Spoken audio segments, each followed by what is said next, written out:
I can't get the panel off to get to the blower. Here's the best picture I can get of my whole system here.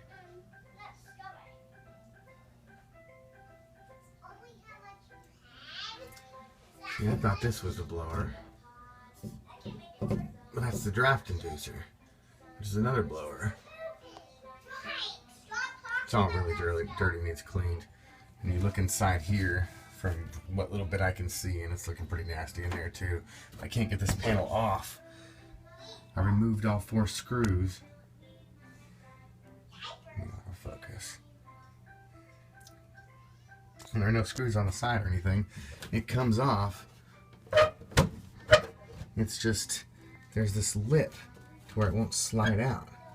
And this thing has got like a tab that goes up in there to where this thing has to pull downward. This thing has to pull downward in order to get it to pop out of the top there.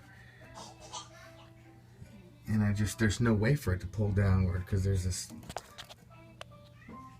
lip and there's floor right there. It's just solid to where it won't go down. I don't know how they got it on or how I would get it off.